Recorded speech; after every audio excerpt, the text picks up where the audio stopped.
morning, students. In our last lecture, we discussed about ASEAN nations, and there we discussed how these nations try to avoid internal conflict as well as military conflicts. And in 2003, ASEAN nations signed many treaties and they decided to promote peace, neutrality, cooperation, and not to interfere in each other's matters and respecting the sovereignty of each nation. Now, today we are moving ahead. Basically, ASEAN was an economic organization and it succeeded in maintaining its position. The total economy of ASEAN is comparatively much smaller than the economy of US, European Union as well as Japan. But still, it is rising rapidly at very high speed, and therefore effect of ASEAN is increasing day by day. This economic community, ASEAN, its main aim is to prepare market and production which can help in social as well as economic development. And this organization was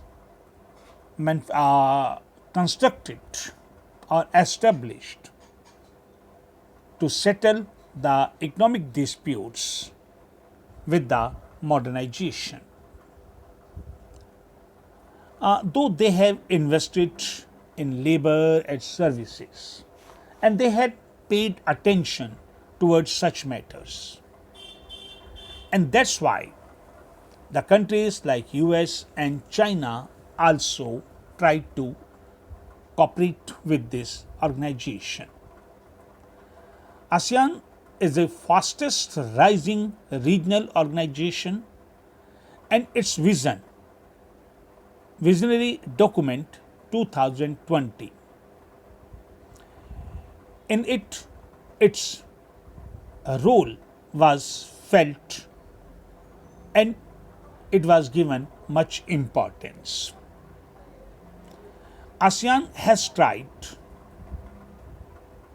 to avoid the conflict with other nations, and that's why it ended its conflict with Cambodia, Eastern Timor, and Eastern Asian Organization.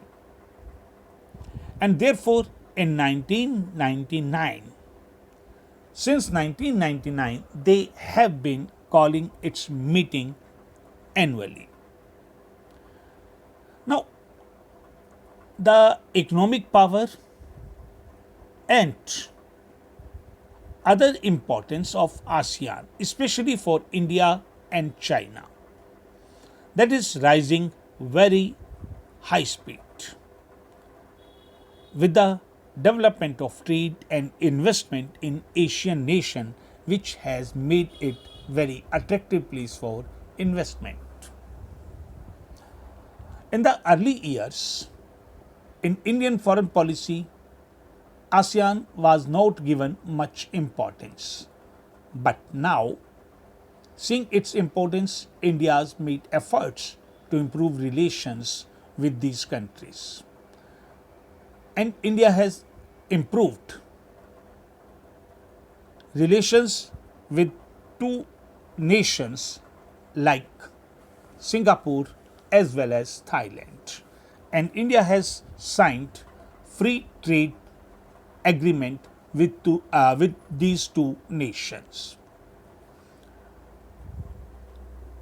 And India is trying to sign free trade treaty with ASEAN nations And main power of ASEAN is with its member nations, and it has tried to settle the disputes through negotiations.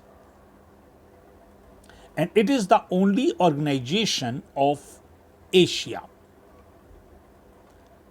which avails political platform not only to Asian nations but to world powers also to negotiate. That is why it has earned much importance during few years.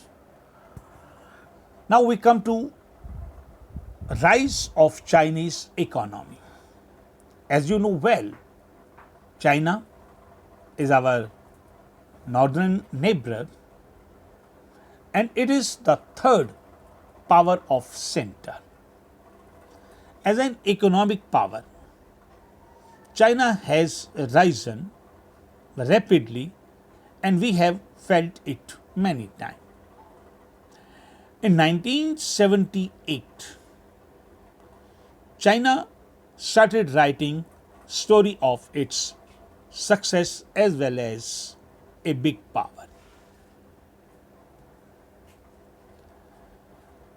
After economic reforms in China, it has shown much improvement in the economic sector, and it is considered that if it succeeds in this speed, in maintaining this speed, by 2040, China will be a big or the top economic power, even leaving behind America. And as it has relations with its neighboring country, so it has become an engine of development for Asian nations, and it has increased its importance in the regional matters. The huge population, big size, sufficient resources, and regional situation, as well as increasing political effect, that increased the importance of China. In 1949, in the leadership of Mao, a communist revolution took place in China, and in this way, it becomes People Republic of China. That was established on the economic model of Soviet Union. As earlier it was a backward nation because it had broken the relations with the outer world, and therefore China had no other option to depend on its own resources. Though for a short period it took help of Soviet Union, but the model China adopted, that was not considered good. The Chinese leaders withdrew investment from agriculture, and they stressed on establishing manufacturing industries under the control of government. As China had deficiency of foreign currency to purchase technique as well as goods from the other nations, so China stressed on manufacturing at its local level. And this provided China base to establish an industrial economy where China could use the resources available in their own nation. And they made effort. The Chinese leader, here they means Chinese leader, they made efforts to avail employment as well as the benefits of social welfare plannings to the people in nation. And in this way, China improved their rank in the health services. Even they left behind the developed countries. It succeeded in achieving the growth rate of 5 to 6%. But the increasing population at the speed of 2 to 3% per annum, that was spoiling all the efforts made by the Chinese government, and a big part of population could not get much benefit of these development. You can say that it was same condition in India too, like it was in China. So they could not take benefits of agriculture products. And we have discussed about the state controlled economy in the Soviet Union. The same situation was faced by China too. And due to huge population, the economic production was not giving the much benefit to China. And per capita income was very small, as well as the foreign trade was also near about nil. But to improve this condition, in 1970, China decided to change its economic policy. In 1972, they made efforts to improve relations with America. And in this way, as they had gone in exile after breaking all the foreign relations, but now China tried to improve the relations with capitalist countries. Though China was a communist country, but it could not neglect the capitalist country more. So, in 1973, the Chinese Prime Minister Mr. Zhou Enlai, he presented some resolutions like improvement in agriculture, industry, military, as well as science and technology. In 1978, then leader Deng Xiaoping, this man declared the open door policy for economic development of China. Now here, what do you mean by open door policy? Open door policy, that China was going to open her door for the outer world. They could come in China, and this way they could invest in China and start manufacturing unit in China. Now it had become clear that the foreign investment as well as the quality of technology, if these two things are achieved, then China could succeed a lot. And in this way, they could establish a market-based economy. Now, China did not follow the shock therapy, but they opened the door of their nation one by one. That means they established their policy first and then opened the doors. In 1982, the privatization of agriculture, and in 1998, the privatization of industries were two remarkable steps of China.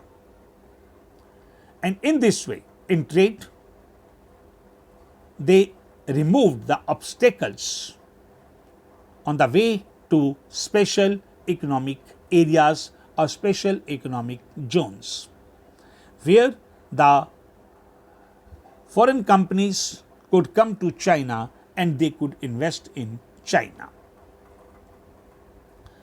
The new economic policy helped China to rise from or come out from its poverty. This privatization increased the production of agriculture product. In this way, it improved the per capita income in rural areas. And in this way, this rural based economy improved, and therefore industries in rural area also increased. Now, industry and agriculture both were rising rapidly. The new rules and special economic zones construction or establishment, this helped in improving the foreign trade of China. Now, in all over the world, foreign direct investment increased in China, and now China had a huge amount of foreign currency. And on the base of this, even now, China has been investing in other countries. In 2001, it joined the World Trade Organization, and in this way, they opened the markets of China for many other nations too. Now, China was trying to associate or to connect its economy with the world economy, where it could change or it could leave impact on the world economy. You can say it could affect the world economy. Now, the dramatic changes that were seen in China, but its benefits could not reach to bottom. Even the rate of unemployment in China is very high, and a number of people are unemployed, where women condition in employment is not so bad as it was in Europe in 18th and 19th century. And the damage to environment as well as increase in corruption, these two results have also been noticed due to economic development in China. And the areas like rural and urban area. Now, the difference between rural areas and economic area are increasing very much. Though, as a regional power as well as global power, China has risen as a big economic power, and it had left a deep impact on the world politics.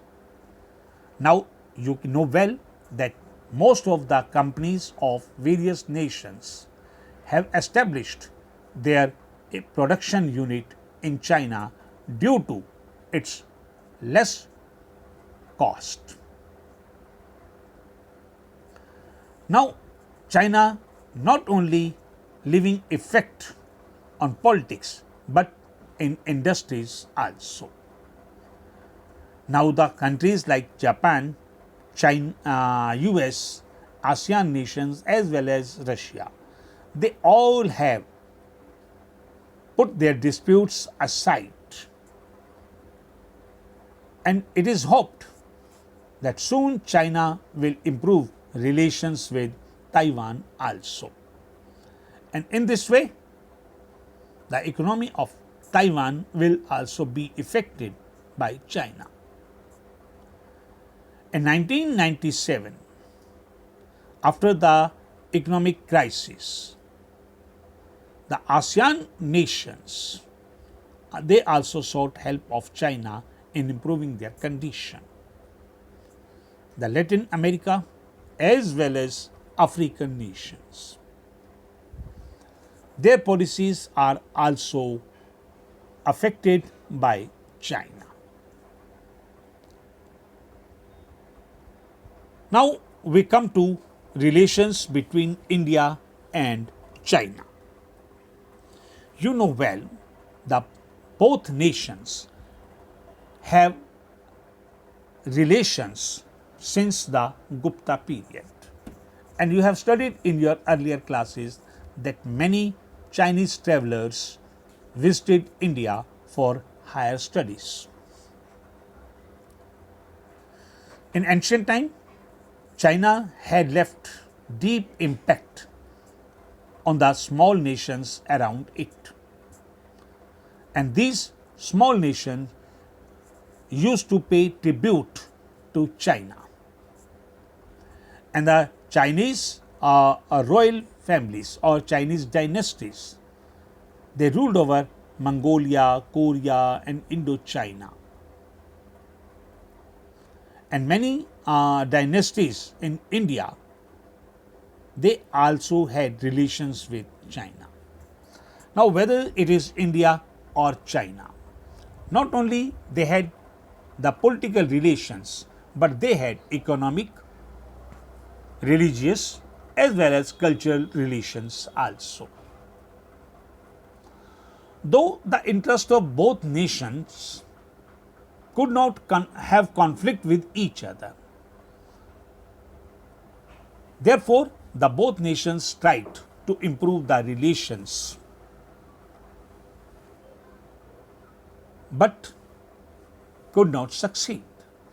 And the result was that both nations could not understand each other. And when this became serious, it left deep impact on the foreign relation and many conflict took place. After having independence from the British period,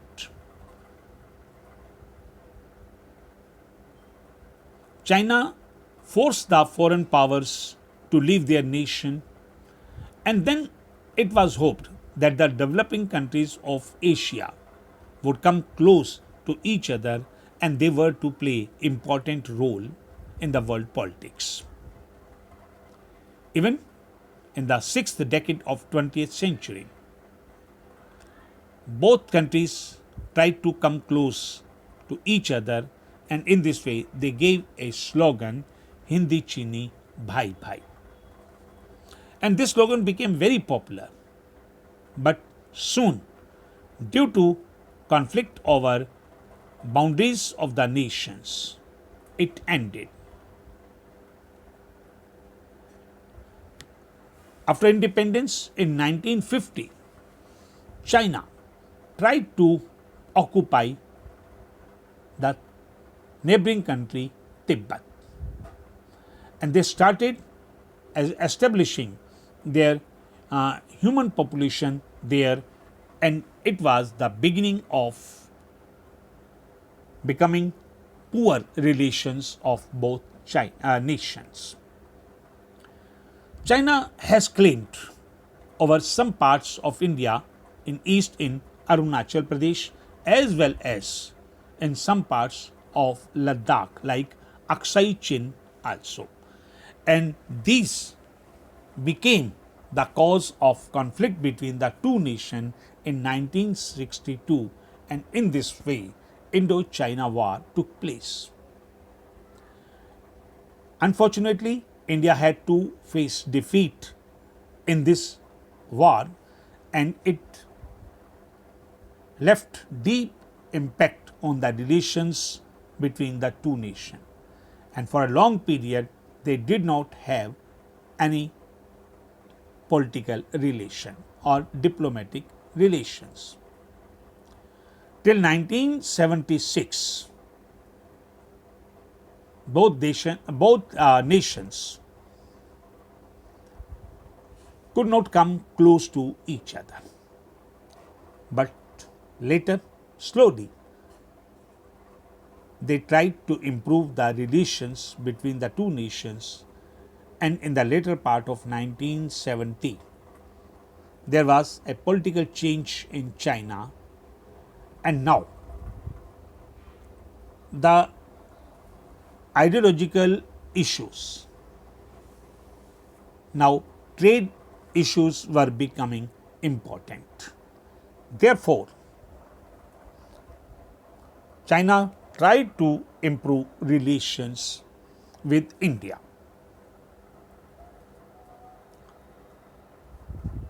And they agreed to leave the disputes aside, and in 1981 they decided to have negotiation over the boundary issues. After the end of Cold War, big changes were noticed in the relations between the two nations. Now, these were not only diplomatic relations, but economic relations also.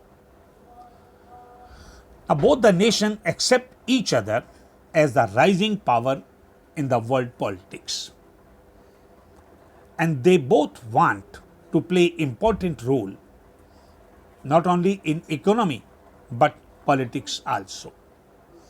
In December 1988, Mr. Rajiv Gandhi, the then Prime Minister, visited China, and in this way it was a new beginning of improving relations between the two nations.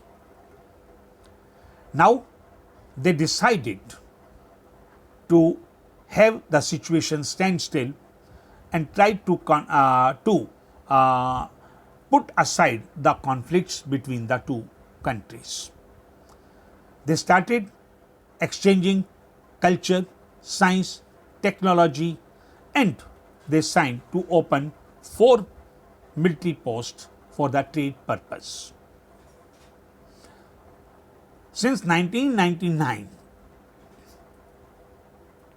the trade between the two countries has been rising at the rate of 30%, and this gave a new turn to the relations between the two nations. In 1992, the both countries signed a treaty regarding trade of 33 crore 80 lakh dollars, and in 2006 it rose to 18 Arab dollars. Now both countries have agreed to solve the disputes by negotiation, and they are trying to improve relations, especially in the energy field. At global surface, both countries who are members of WTO or World Trade Organization and International Economic Organization. Now these two countries have decided to continue the relation and improve it by negotiation, and they will try to put aside the disputes. So these countries are coming close together, and through transportation as well as communication, they are trying to solidify the relations in a positive way. You may have noticed in the newspaper that many times, due to internal instability, sometimes it creates the condition of conflict, but usually these conflicts are settled at the military level. So we can hope that both nations will come close together and they will establish a new chapter of the peace. In 1998, the nuclear power test